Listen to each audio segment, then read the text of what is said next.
ඔයාලට ගොඩාක් වැදගත් දවසක්. හෙට තමයි ඔයාලගේ පන්ති නියෝජිතයව තෝරගන්න දවස. තේරුණාද? ටීචර්, එයා මොනවද කරන්න ඕනේ කියලා කියන්නකෝ. එයා තමයි මේ ඉස්කෝලේදී අපේ පන්තිය නියෝජනය කරන්න පත් කරන කෙනා. ඒක ලොකු වගකීමක්. මෙහෙම හිතන්නකෝ. අපි හිතමු අපේ පන්තියේ මොකක් හරි වැඩසටහනක් හරි පාටි එකක් හරි සංවිධානය කරනවා කියලා. නියෝජිතයා තමයි ඒකට ටීචර්ගෙන් අවසර ගන්නෙ. ඔව්, පන්තියේ මොකක් හරි ප්‍රශ්නකදී ඕනම වෙලාවක පන්ති නියෝජිතයා තමයි ඒ ප්‍රශ්නෙට උත්තරයක් හොයාගන්න උදව් වෙන්නේ. හරියටම හරි ඔලිවියා. ඒ නියෝජිතයාට පුළුවන් පන්තිය අනිත් අය වෙනුවෙන් එයාගේ අලුත් අදහස් එහෙම ඉදිරිපත් කරන්න. ඕ! හරි! මගේ ගාව හොඳ අදහසක් තියෙනවා. මුලින්ම ගණන් ක්ලාස් එකේදී නිදාගන්න වෙලාවක් දෙන්න ඕනේ. ඇයි ජෝ මේ පන්තියට විතරක් එහෙම දෙයක්? කොහොමත් ඔය වෙලාවේදී ළමයි කරන්නේ නිදාගන්න එකනේ. ඉතින් ඒක කලින්ම කියලා තිබ්බනම් ප්‍රශ්නයක් නෑනේ. හොඳයි. කවුරු හරි එකට ඉදිරිපත් වෙන්න කැමතිද? මං ඉදිරිපත් වෙනවා. මගේ යාළුවන් හැමදාම සතුටින් තියන්න ඕනේ. ඒකට මං ගාව හොඳ අදහස් ගොඩක් තියෙනවා. ඒකින්ද මාව තමයි ගැලපෙන්නේ නේද? හරි. ඔයාව ඒ තනතුරට අපේක්ෂකයෙක් කරන්න පුළුවන්. පන්තියේ වැඩි පිරිසක් කැමති නම් ඔයාට ඒ තනතුරට පත් වෙන්නත් පුළුවන්. හරි. මම තීරුණොත් එහෙම හැමෝටම ලන්ච් එක වෙලාවේ තෑග්ගක් දෙනවා. ඉතින් කවුද මට ඡන්ද දෙන්න කියලා කියන්නකෝ.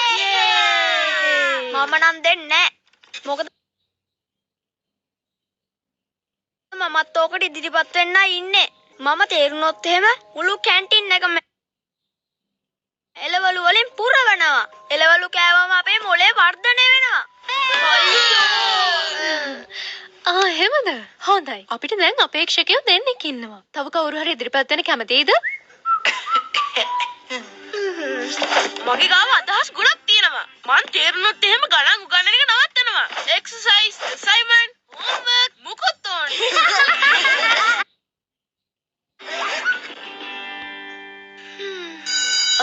හරි. මෙහෙමයි. අහගන්න. ජෝයි, ඊකෝ. ඔයාලා හෙට එනකොට ඔයාලගේ වැඩසටහන ඔක්කොම ලෑස්ති කරගෙන එන්න ඕනේ.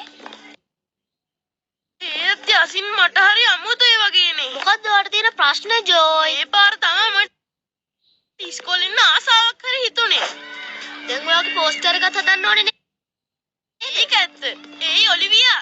ඔයාලට පුළුවන් ද මගේ ස්පීච් එක දාගන්න උදව් කරන්න? සමා වෙන්න. මට කරන්න වෙන වැඩක් තියෙනවා. හරි. අපි දැන් වැඩේ පටන් ගමු. යසින්, ඔයා මට මේ පෝස්ට් එක හදන්න උදව් කරොත් එහෙම මාව ලේසියෙන් මේකට තේරෙයි. එතකොට මට පුළුවන් මගේ හීනේ සැබෑ කරගන්න. එහෙම වුණොත් එහෙම මම පන්තිර අයිස්ක්‍රීම් ට්‍රක් එකක්ම අරන් එනවා.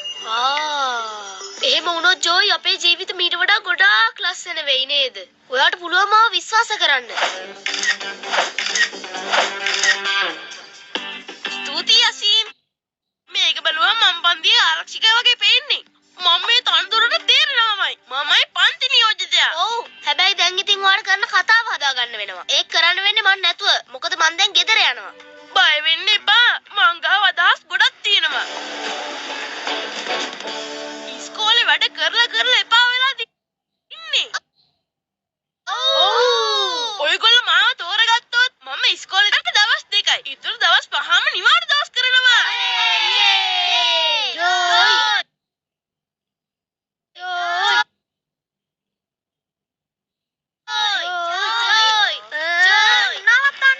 මෙයා බොරු පොරොන්දු දෙනවා විතරයි එකක්වත් ඉෂ්ට කරන්නේ නැහැ.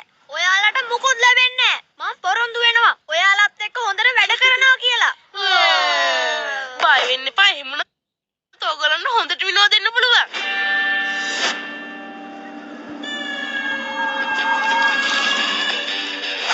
ඊගොර් දිනන්න හිතන් ඉන්නනම් ඒක වෙන්නේ නැහැ. එයා දන්නේ මට මොනවද කරන්න පුළුවන් කියලා. ජොයි, ඔයා මොකද හිතන්නේ අරගෙන? ඔව්, නියමයි. ඔයාට ගැලපෙනවා. ඔව්, මම දන්නවා.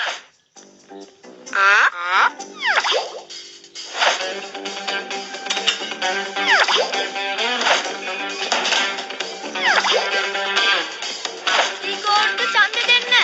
ඊගොර්ට ඡන්ද දෙන්න. අයියෝ, ඊගොර්ට ඡන්ද දෙන්න. ඊගොර්ට ඡන්ද දෙන්න. හරි අහගන්න. මම පන්ති නියෝජිතයා වුණාට පස්සේ මෙන්න මේ වෙනස්කම් ටික වෙන්න ඕනේ. මේ ටික කරනවායි කියලා මම පොරොන්දු වෙනවා. වා!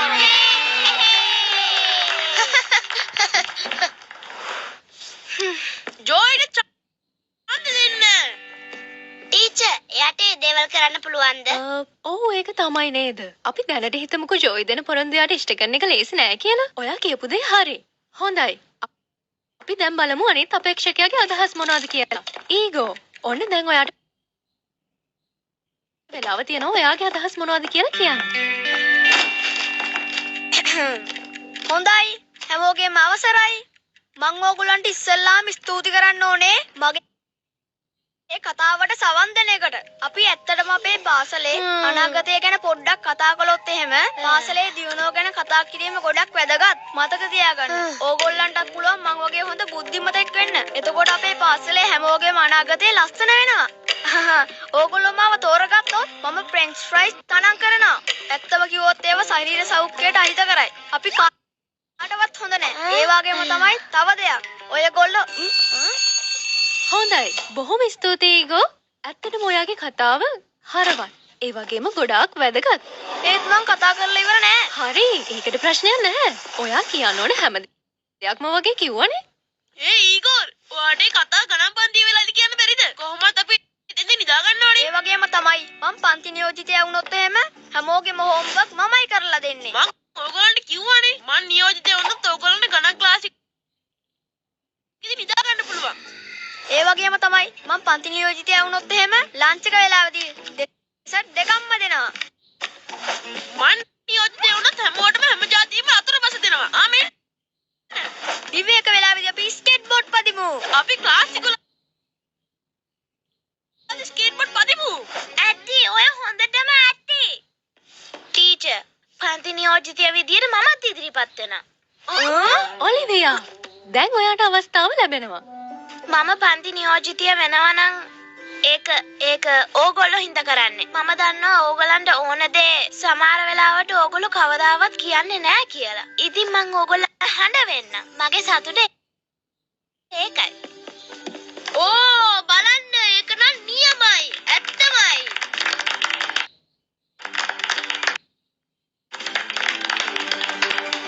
හරි පෙන්න දුවගේ හොඳම යාළුවනේ. දැන් මොකද කරන්නේ චෝයි? ඔයා එයාට උදව් කරනවද?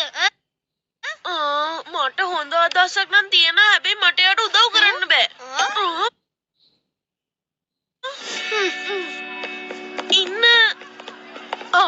ජොයි ඔයා හිතාගෙන ඉන්න පන්ති නියෝජිතයා වෙන්න නේද? ඔයා දන්නවද ඔයාගේ වයසේදී මත් පන්ති නියෝජිතයා වෙලා හිටියා. ඇත්තද? ඒක විනෝදයිද? නැතුව ඉතින් හැමදාම ටීචර්ස්ලාත් එක්ක රැස්වීම් තියෙනවා. පාටිස් ඕගනයිස් කරනකොට මට කතා කරනවා. තව ඉස්කෝලේ මොන වැඩේ තිබ්බත් මම එතන ඉන්නවා. මීටින් දිනා ටීචර්ස්ලාත් එක්ක පන්ති නියෝජිතයා වුණාට පස්සේ තමයි මම වගකීමෙන් වැඩ කරන්න පුරුදු වුනේ. මම මේ වැඩේදී ඔයාට උදව් කරන්නම්. ඔයාගේ ඔය ප්‍රශ්න ටික විසඳ ගන්න. වගකීම් සහගත? නෑ මට එහෙම වෙන්න ඕනේ. මට මේ විදිය හොඳයි. ඒක හරියයි. ඊගෝ කෝ එන්න පුතා මෙහාට. පුතා ඔයා හෙට ජොයිට තමයි ඡන්ද දෙන්න ඕනේ. මේක යට හැදෙන්න හොඳ අවස්ථාවක්. ඒ තමයි කරන්න පුළුවන් වැඩක් නෙමෙයි. ඒක කරන්න බෑ. විශේෂයෙන්ම මෙයාට ඡන්ද දෙන්න. මෙයාට. ඊගෝ ඔයා කලබල වෙන්න ඕනේ නෑ. මේ අහන්නකෝ. ඔයා කොහොමත් හොඳට ඉන්න කෙනෙක් නේ. ඔයා උදව් කළොත් ජොයිටත් හොඳ කෙනෙක් වෙන්න පුළුවන්. එයා කියන කතාව සම්පූර්ණයෙන්ම ඇත්ත. ඔලිවියා තමයි මේකට සුදුසු. මේකට ඕන කරන හැම සුදුසුකමක් මෙයා ගාව තියෙනවා. අපි යමු ගිහිල්ලා වැඩ පටන් ගමු. ජොයිට තියෙන එනර්ජි එක මට නෑ. දැන් තමයි ඡන්ද ප්‍රතිඵල දැනගන්න වෙලාව. දැන් හැමෝම මනාපේ ලකුණු කරලා නිසා අපිට ඒව ගණන් කරලා බලන්න පුළුවන්. හරි. එහෙමනම් පටන් ගමු. ඔලිවියා. ඔලිවියා. ඔලිවියා. ඔලිවියා. ඔලිවියා. ඊගෝ. ඔලිවියා. ඔලිවියා. ඔලිවියා. ජොයි. එතකොට අන්තිම එක ඔලිවියා. ඔයා ඉන්න ඔලිවියා. ජොයි, එතකොට ඔයාද මේ හැමදේම කරේ? නැහැ. මේක ඔයාට හම්බ වෙන්න ඕනේ. මං හිතන්නේ ඔයා තරම් වෙන කවුරුවත්ම මේකට සුදුසු නැහැ. ටීචර්ස්ලාත් එක්ක ගනුදෙනු කරන්න ඔයාට තමයි පුළුවන්. ඔයා හැමෝටම කිව්වට ඔලිවියාට ඡන්ද දාන්න කියලා. ඔයාටත් එක්කෙනෙක් ඡන්ද දීලානේ. දැක්කද? මොනම? කවුද මට ඡන්ද දුන්නේ? ඔයාද මට ඡන්ද දුන්නේ ඊගෝ? නැහැ. මං ජීවිතේට ඔයාලට ඡන්ද දෙන්නේ නැහැ. මං ඡන්ද දුන්නේ එතන ඉන්න වටිනාම අපේක්ෂකයාට. ඒ මට. ජොයි තමයි ඔයාට ඡන්දෙ දුන්නේ. ඔයා තමයි මේ ලෝකේ ඉන්න හොඳම පන්ති නියෝජිතයා. දිව්‍යා ඇත්තමයි. පෙරදුන එක ගැන ඔයාට දුක නැද්ද? ඇත්තම කිව්වොත් මං දින්න. ඔයා දින්න කියන්නේ නිකන් මං දින්න වගේ තමයි. ඔයාගේ ඔය අදහස් මට ඉස්සරහට ගොඩක් වටී වගේ. මොන අදහසද? හැම ලන්ච් එකේදී ෆ්‍රෙන්ච් ෆ්‍රයිස් දෙන එකද? හරියටම හරි. අනේ මං ඔයාගේ උපදේශකයා වෙන්නද? මම හිතුවේ ඒ තනතුර ජෝයිට දුන්නත් හොඳයි කියලා. ඒයි විනෝද වෙන දේවල් ගැන මම බලා ගන්නම්. ඒ වැඩේ මට හොඳට පුළුවන්. හැබැයි අනිත් දේවල් ඊගොට දුන්නොත් තමයි හොඳ. හරි. දැන් මට පොඩි වැඩක් කරන්න යන්න තියෙනවා. මං යනවා. අනේ මැඩම් මේ ඔයාව දන්නවද කවුද මෙන්න මේව 15ක් ඕඩර් කරලා තියෙන්නේ කියලා? ජොයි